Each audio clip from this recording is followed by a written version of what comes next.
सोपारा विधानसभेचे भाजपचे आमदार राजन नाईक यांच्या घरी सुद्धा मागे गणपती बाप्पा विराजमान झालेले आहेत आणि त्यांनी आज बाप्पांची विधिवत पूजा करून बाप्पाकडे मागणं मागितलंय। त्यांच्याशी बातचीत केली आमचे प्रतिनिधी विपुल पाटील यांनी। पाहूया। आजपासून मागील गणेश उत्सवाला सुरुवात झालेली आहे। नालासोपाराचे आमदार राजन नाईक यांच्या घरी बाप्पा विराजमान झालेले आहेत। आमदार आपल्यासोबत आहे राजन नाईक सर, काय सांगणार तुमच्या घरी बाप्पाचं आगमन झालेलं आहे, काय सांगा? बाप्पाचं आगमन झालेलं आहे। अतिशय आनंदामध्ये 2 दिवस जातात माझ्या घरी। बाप्पाचं आगमन होतं, त्याचबरोबर गणेश याग असतो मागील अनेक वर्षापासून। मंत्रोच्चार होतात, पूजा अर्चा होते।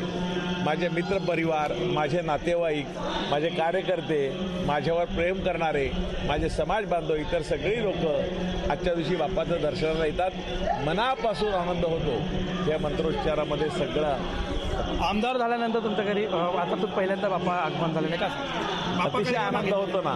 बाप्पाकडे सर्वांना सुखी ठेव। माझ्या मतदारसंघातील, माझ्या वसई तालुक्यातील, माझ्या वसई विरार महापालिका क्षेत्र आणि बाजूचा प्रदेश आहे, तिथल्या लोकांना चांगलं राहणीमान मिळो, त्यांच्या अडीअडचणी दूर हो, त्यांचं जीवन सुसह्य हो, त्यांना ज्या आवश्यक गरजा आहेत, बेसिक गरजा आहेत आणि ज्या देणं हे सरकारचं प्रशासनाचं काम आहे, त्या गरजा पूर्ण करण्याचा मी एक त्यांचा सेवक म्हणून निश्चितपणे प्रयत्न करीन। नागरिकांचा सेवक म्हणून मी नेहमीच सेवक म्हणून काम करेल असं आमदार राजन नाईक यांनी सांगितलेलं आहे। विपुल पाटील, पुढारी न्यूज, नालासोपारा।